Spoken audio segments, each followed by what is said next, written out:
Hello दोस्तों, कैसे हैं आप। आशा करता हूँ अच्छे होंगे और अपनी प्रिपरेशन अच्छी तरह से कर रहे होंगे। नमस्कार दोस्तों, मैं राम आपके अपने YouTube channel study related Ram में आपका बहुत बहुत स्वागत करता हूँ। दोस्तों, आपको पता है एसएससी फेज 10 के एग्ज़ाम चल रहे हैं और 1 अगस्त चौथी शिफ्ट का पेपर समाप्त हो गया है। तो और हम आपके लिए 100% एक्यूरेसी के साथ जीएस के क्वेश्चन लेकर आए हैं। ठीक है, तो अभी तक आप हमारे चैनल पर नए हो तो प्लीज़ चैनल को सब्सक्राइब जरूर कर लें। बगल में जो बेल आइकन है उसको भी प्रेस कर लें ताकि एसएससी की पल पल की अपडेट आपको सबसे पहले मिलती रहे और आने वाली शिफ्टों के जो एनालाइज पेपर हैं उनका भी आपको वीडियो मिलती रहे। ठीक है, तो हम इस वीडियो में बात करने वाले हैं चारों शिफ्टों की, फर्स्ट सेकंड थर्ड फोर्थ चारों शिफ्टों के एक साथ में क्वेश्चन लेकर आए हैं। उनको ध्यान से देखिए क्योंकि क्वेश्चन इन्हीं से बार बार रिपीट होते हैं अगली शिफ्टों में। ठीक है, तो और फ्रेंड्स, इस वीडियो का जो पीडीएफ है, पीडीएफ हमारे टेलीग्राम चैनल पर मिल जाएगा। टेलीग्राम चैनल की लिंक नीचे हमारे वीडियो के डिस्क्रिप्शन में मिल जाएगी, वहाँ से आप ज्वाइन कर लीजिएगा। तो चलिए चलते हैं किस तरह के शिफ्ट में, इस शिफ्ट में किस तरह के क्वेश्चन पूछे गए हैं। इसमें हमारा पहला क्वेश्चन है, मतदाता दिवस कब मनाया जाता है। तो ये मनाया जाता है आपका 25 जनवरी को मतदाता दिवस मनाया जाता है। ठीक है, चलिए अगले क्वेश्चन की तरफ चलते हैं। अगला क्वेश्चन हमारा कि 1951 जनगणना में साक्षर दर भारत की कितनी थी। तो 1951 में पहली जनगणना के समय केवल 18% भारतीय साक्षर थे, जबकि जीवन प्रत्याशा 32 वर्ष थी। ठीक है, चलिए अगले क्वेश्चन की तरफ चलते हैं। अगला क्वेश्चन हमारा 1950 ईस्वी में परेड कहाँ पर हुई थी। तो अधिकांश लोग कहेंगे कि राजपथ, लेकिन ऐसा नहीं है। दिल्ली में 26 जनवरी 1950 को पहली गणतंत्र दिवस परेड राजपथ पर न होकर इरविन स्टेडियम में हुई थी, जिसे आज नेशनल स्टेडियम के नाम से जाना जाता है। ठीक है, इस दौर में स्टेडियम के चारों तरफ चार दीवारी न होने की वजह से उसके पीछे पुराना किला साफ नजर आता है। ठीक है, चलिए अगले क्वेश्चन की तरफ चलते हैं। अगला क्वेश्चन हमारा कि चीफ मिनिस्टर ममता बनर्जी, जो हमारी पश्चिम बंगाल की मुख्यमंत्री हैं, को किस राज्यपाल ने शपथ दिलाई थी। तो मुख्यमंत्री के तौर पर पद और गोपनीयता की शपथ राज्यपाल M.K. नारायण ने दिलाई है। ठीक है, चलिए अगले क्वेश्चन की तरफ बढ़ते हैं। अगला क्वेश्चन है, तमिलनाडु का लोक नृत्य कौन सा है। तो फ्रेंड्स, उस ऑप्शन पर डिपेंड करेगा कि ऑप्शन क्या दिया हुआ था। हम सारे के सारे आपके लिए क्वेश्चन ऑप्शन लेकर आए। ठीक है, तमिलनाडु के कई लोक नृत्य हैं जो राज्य की संस्कृति और परंपरा को प्रभावित करते रहे हैं। सबसे लोकप्रिय लोक नृत्य है कोरबनजी, करगट्टम, कुम्मी, कुल्लट्टम, काबड़ी अट्टम, नोदी, नाटकम, कावई कुथु, काई, सिल्लमपट्टम, मयीमट्टम, अय्यट्टम और देवरत्तम, डमी हॉर्स और पीकॉक डांस, ये सभी तमिलनाडु के लोक नृत्य हैं। ठीक है, चलिए अगले क्वेश्चन की तरफ बढ़ते हैं। अगला क्वेश्चन है हमारा, इसमें क्वेश्चन फ्रेंड्स वो थे हमारे जो फोर्थ शिफ्ट के क्वेश्चन थे। तो जितने हमें एनालाइज हुए उन्हीं को हम लेकर आए थे। ये शिफ्ट जो हम करा रहे हैं वो थर्ड शिफ्ट की है। ठीक है, तो इसको भी आप देख लीजिएगा। सभी शिफ्टों के हम आपको क्वेश्चन कराएंगे जिससे कि आने वाली शिफ्ट में एनालाइज हो सके, क्योंकि इसी से क्वेश्चन बार बार रिपीट होते जा रहे हैं। आपको ने देखा SSC MTS में ऐसा ही हुआ था कि बार बार उन्हीं से क्वेश्चन रिपीट हो रहे हैं। तो ये बहुत ही मतलब हेल्पफुल होने वाली है वीडियो आपके लिए। चलिए, इसमें पहला क्वेश्चन है, अंडे में कौन सा विटामिन नहीं पाया जाता है। तो अंडे प्रोटीन का एक उच्च गुणवत्ता वाला स्रोत है जिसमें कार्बोहाइड्रेट और विटामिन C को छोड़कर विटामिन E, A और विटामिन B12 उच्च मात्रा में होती है। सादे अंडे में कोई विटामिन C नहीं होता है। ठीक है, चलिए अगले क्वेश्चन की तरफ चलते हैं। अगला क्वेश्चन है कि केंद्रीय फॉरेंसिक विज्ञान प्रयोगशाला कहाँ पर स्थापित हुई है। तो केंद्रीय फॉरेंसिक विज्ञान प्रयोगशाला भारत के गृह मंत्रालय के अंतर्गत एक विभाग है। ठीक है, भारत में 7 केंद्रीय फॉरेंसिक विज्ञान प्रयोगशाला हैं। हैदराबाद, कोलकाता, चंडीगढ़, नई दिल्ली, गुवाहाटी, भोपाल और पुणे में। ठीक है, नई दिल्ली की प्रयोगशाला केंद्रीय अन्वेषण ब्यूरो के नियंत्रण में है और बाकी 6 प्रयोगशालाएं फॉरेंसिक विज्ञान सेवाएं निदेशालय के नियंत्रण में हैं। ठीक है, चलिए अगले क्वेश्चन की तरफ चलते हैं। अगला क्वेश्चन है, कांग्रेस अधिवेशन सर्वप्रथम कब हुआ था। जो INC है, INC ये कब हुआ था। तो भारतीय राष्ट्रीय कांग्रेस की स्थापना 72 प्रतिनिधियों की उपस्थिति के साथ 28 दिसंबर 1885 को बम्बई के गोकुलदास तेजपाल संस्कृत महाविद्यालय में हुई थी। इसके संस्थापक महासचिव जनरल सेक्रेटरी A.O. हुम थे, जिन्होंने कलकत्ते के व्योमेश चंद्र बनर्जी को अध्यक्ष नियुक्त किया था। ठीक है, चलिए अगले क्वेश्चन है हमारा कि मौलिक कर्तव्य किस समिति के आधार पर थी। तो सरदार स्वर्ण समिति की अनुकंसा पर ही संविधान के 42वें संशोधन 1976 ईस्वी के द्वारा मौलिक कर्तव्य को संविधान में जोड़ा गया था। मौलिक कर्तव्यों को रूस के संविधान से लिया गया है। ठीक है, चलिए अगले क्वेश्चन की तरफ चलते हैं। अगला क्वेश्चन है बिरजू महाराज किस नृत्य से संबंधित हैं? तो फ्रेंड्स ये क्वेश्चन आपका बार बार पूछा गया है, बहुत ही मोस्ट इंपोर्टेंट क्वेश्चन है, इसको आप ध्यान से देखिएगा। ठीक है, तो पद्म विभूषण से सम्मानित पंडित बिरजू महाराज भारतीय शास्त्रीय नृत्य कथक के मशहूर कलाकार हैं। लखनऊ के कथक घराने में पैदा हुए बिरजू महाराज के पिता चज्जन महाराज और चाचा शंभू महाराज का नाम भी देश के लिए कलाकारों में था। ठीक है, उनकी शुरुआती नाम ब्रजमोहन मिश्रा है। ठीक है, चलिए अगले क्वेश्चन की तरफ चलते हैं। अगला क्वेश्चन है राज्यसभा में जब कोई मनोनीत होता है तो वह कितने समय के भीतर पार्टी की सदस्यता लेनी है? ठीक है, तो जिसमें 12 सदस्य भारत के राष्ट्रपति के द्वारा मनोनीत होते हैं, इन्हें नामित सदस्य कहा जाता है। अन्य सदस्यों का चुनाव होता है राज्यसभा में 6 साल के लिए चुने जाते हैं। ठीक है, राज्यसभा का जो कार्यकाल होता है वो 6 साल का होता है और लोकसभा का कार्यकाल 5 साल का होता है। ठीक है, राज्यसभा को उच्च सदन और लोकसभा को निम्न सदन भी बोला जाता है, ये भी आप नोट कर लीजिएगा। इनमें 1/3 सदस्य हर 2 साल में सेवानिवृत्त होते हैं। ठीक है, चलिए अगले क्वेश्चन की तरफ बढ़ते हैं। अगला क्वेश्चन है सुप्रीम कोर्ट में प्रवेश से आर्टिकल के तहत मिलता है, तो वो है आपका 142 है, ये आप देख लीजिएगा 142। ठीक है, चलिए अगला क्वेश्चन हमारा है 2011 जनगणना के अनुसार किस राज्य की जनसंख्या घनत्व तो सबसे ज़्यादा है?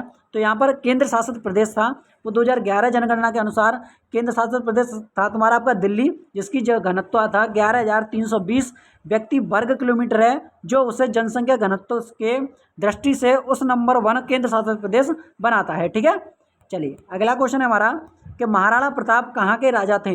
तो महाराणा प्रताप का प्रथम राज्याभिषेक 28 फरवरी 1572 ईस्वी को गोगुंदा में हुआ था, लेकिन विधि विधान स्वरूप राणा प्रताप का द्वितीय राज्याभिषेक 1572 में हुआ था। ठीक है, चलिए अगले क्वेश्चन की तरफ चलते हैं। अगला क्वेश्चन है लखनऊ समझौता कब हुआ था? तो दिसंबर 1916 में भारतीय राष्ट्रीय कांग्रेस और अखिल भारतीय मुस्लिम लीग द्वारा किया गया यह समझौता है, जो 29 दिसंबर 1916 को लखनऊ अधिवेशन में भारतीय राष्ट्रीय कांग्रेस द्वारा 31 दिसंबर 1916 को। ठीक है, चलिए अगले क्वेश्चन की तरफ बढ़ते हैं। अगला क्वेश्चन है आर्टिकल 130 किससे संबंधित है? तो अनुच्छेद 130 के अनुसार संविधान दिल्ली को सर्वोच्च न्यायालय का स्थान घोषित करता है। यह मुख्य न्यायाधीश को अन्य किसी स्थान अथवा एक से अधिक स्थानों को सर्वोच्च न्यायालय के स्थान के रूप में नियुक्त करने का अधिकार भी प्रदान करता है। ठीक है, यह राष्ट्रपति के अनुमोदन को से ही इस संबंध से निर्णय ले सकता है। चलिए अगले क्वेश्चन की तरफ बढ़ते हैं। अगला क्वेश्चन है इल्तुतमिश ने जीतल के सिक्के चलाए थे किस धातु के बने थे? तो इल्तुतमिश ने चांदी का टका एवं तांबे का जीतल के चलाए, जो पूरी तरह से अरबी सिक्के थे। इसमें चांदी का सिक्का 175 ग्राम का था। ठीक है, तो इसका जो राइट आंसर हो जाएगा वो हो जाएगा आपका चांदी का टका और तांबे के। ठीक है, चलिए अगले क्वेश्चन की तरफ बढ़ते हैं। अगला क्वेश्चन है हमारा कि गौंड जनजाति कहाँ पाई जाती है? तो मध्य प्रदेश, छत्तीसगढ़, महाराष्ट्र, आंध्र प्रदेश, गुजरात, झारखंड, कर्नाटक, तेलंगाना, उत्तर प्रदेश, पश्चिम बंगाल और आपके उड़ीसा में ये गौंड जनजाति पाई जाती है। ठीक है, चलिए अगली शिफ्ट की बात करते हैं हम। हमारी सेकंड शिफ्ट होने वाली है इसमें अब। ठीक है, फ्रेंड सेकंड शिफ्ट का पहला क्वेश्चन है असम के 15वें जो मुख्यमंत्री बने हैं वो कौन हैं? और वर्तमान में भी ये ही हैं। ठीक है, 15वें बने डॉक्टर हेमंत बिस्व शर्मा ने सर्बानंद सोनोवाल के बाद असम के 15वें मुख्यमंत्री के रूप में पद संभाला और 10 मई 2021 को यह शपथ ली थी। तो इससे पहले जो 14वें मुख्यमंत्री थे वो थे आपके सर्बानंद सोनोवाल थे। ठीक है, जगदीश मुखी असम के वर्तमान में राज्यपाल हैं, ये भी आप नोट कर लीजिएगा। चलिए अगले क्वेश्चन की तरफ बढ़ते हैं। अगला क्वेश्चन है कैंसर की बीमारी से किस रोग से होती है? जो कैंसर की बीमारी है, कैंसर किसी कोशिका के असामान्य तरीके से बढ़ने की बीमारी है। तो फ्रेंड्स हम आपको बता दें ये आपका क्वेश्चन नहीं था, क्वेश्चन ये था कि जो आपकी जो शुगर है या कोई डायबिटीज़ है, डायबिटीज़ किससे होती है, ये क्वेश्चन था।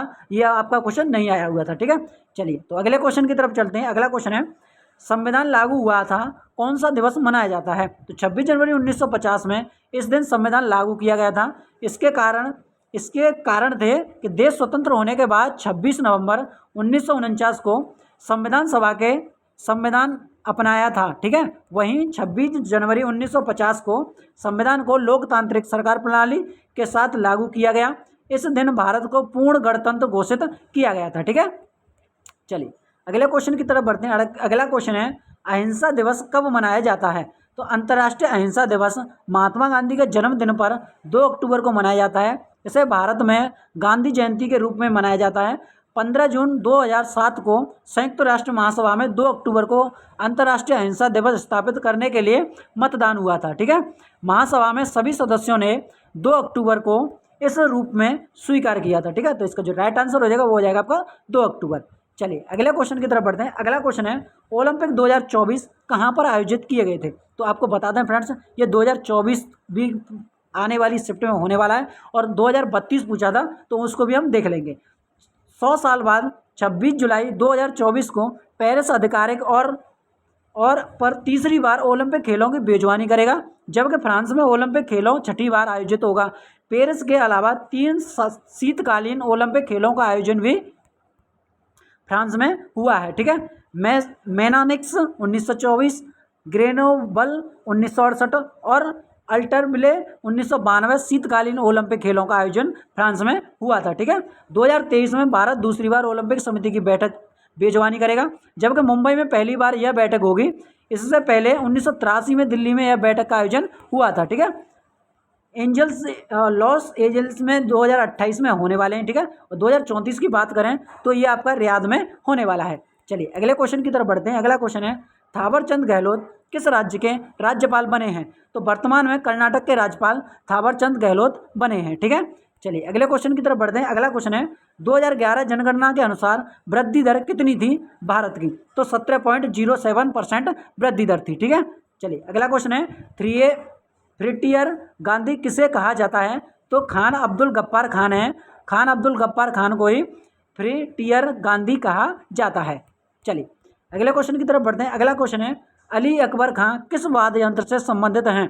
तो उस्ताद अली अकबर खां जो 14 अप्रैल 1922 से 19 अप्रैल 2009 तक जाने माने सरोद वादक और हिंदुस्तानी शास्त्रीय संगीत के साधक हैं। ठीक है, चलिए अगले क्वेश्चन की तरफ चलते हैं। अगला क्वेश्चन है तैमूर लंग का आक्रमण किस वर्ष हुआ था? तो तुगलक वंश के अंतिम शासक नासिरुद्दीन मोहम्मद के समय 1394 से 1414 सन 1998 ईस्वी में तैमूर के भारत पर आक्रमण किया। यह आक्रमण तुगलक वंश के लिए घातक सिद्ध हुआ था। ठीक है, चलिए अगले क्वेश्चन की तरफ चलते हैं। अगला क्वेश्चन हमारा कि डिस्ट्रीब्यूट का सिनोनियम पूछा गया था, तो इसमें देख लीजिए डायल, डिस्पेंस, डिवाइड और एंड, डोल आउट। ठीक है, ये आपके डिस्ट्रीब्यूट के सिनोनियम हैं। चलिए अगले क्वेश्चन की तरफ चलते हैं। अगला क्वेश्चन है सबसे पहले किस महिला ने आत्मकथा लिखी थी? सन 1956 में जानकी देवी बजाज की आत्मकथा मेरी जीवनी यात्रा प्रकाशित हुई। लेखिका के अशिक्षित होने के कारण ऋषभदेव रांगा ने इसे लिपिबद्ध किया था। ठीक है, चलिए अगला क्वेश्चन है हमारा मौलिक अधिकार कौन सा नहीं है? तो झंडा फहराना हमारा मौलिक अधिकार नहीं है। ठीक है, चलिए अगले क्वेश्चन की बात करते हैं हम कि जिम कॉर्बेट नेशनल पार्क किस नदी पर स्थित है? तो यह एक गौरवशील पशु विहार है। यह रामगंगा की पातली दून घाटी में 1318 से 48 वर्ग किलोमीटर में बसा हुआ है। इसके अंतर्गत 821.99 वर्ग किलोमीटर का जिम कॉर्बेट व्याप्त संग्रहित क्षेत्र में भी आता है। ठीक है, चलिए अगला क्वेश्चन है हमारा कि 35वां समर ओलंपिक गेम कहाँ होस्ट होगा? तो ये होगा आपका ऑस्ट्रेलिया में। ठीक है, चलिए अगला क्वेश्चन है हरिसेन किसके दरबारी कवि थे? तो हरिसेन समुद्रगुप्त का दरबारी कवि था। वे 4वीं शताब्दी के संस्कृत कवि, राजनीतिज्ञ और सरकार के मंत्री थे। ठीक है, चलिए अगला क्वेश्चन हमारा कि जमानत खाना मस्जिद किस राजवंश से बनवाया था? तो वो बनवाया था आपके खिलजी वंश ने बनवाया था 1315 से 1325 तक। ठीक है, चलिए अगले क्वेश्चन की बात करते हैं। अगला क्वेश्चन हमारा फ्रेंड्स हम जो अब शिफ्ट कराने जा रहे हैं वो फर्स्ट शिफ्ट है। इसके भी आप क्वेश्चन देख लीजिएगा। क्रिकेट के बैट की लंबाई कितनी होती है? तो ये फर्स्ट शिफ्ट में पूछा गया था। इसके अनुसार बल्ले की लंबाई 38 इंच से अधिक नहीं होनी चाहिए। इसके ब्लेड की ऊंचाई 4.25 इंच से अधिक नहीं होनी चाहिए। बल्ले का प्रारंभिक वजन 2.8 आउंस से होकर 3 पॉइंट के बीच होना चाहिए।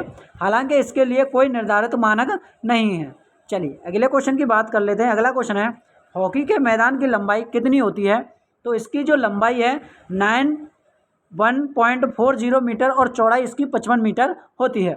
चलिए अगला क्वेश्चन है हमारा कि डोंगरी उत्सव भारत के किस राज्य में मनाया जाता है? तो वो मनाया जाता है आपका हिमाचल प्रदेश में। कहाँ मनाया जाता है? हिमाचल प्रदेश में।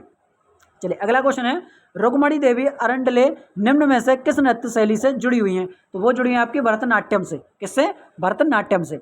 चलिए अगला क्वेश्चन है, फरवरी मार्च 2022 में लोकसभा का चुनाव किस राज्य में हुआ? तो असेंबली इलेक्शन 2022-23 में कुल 9 राज्यों में चुनाव होने हैं।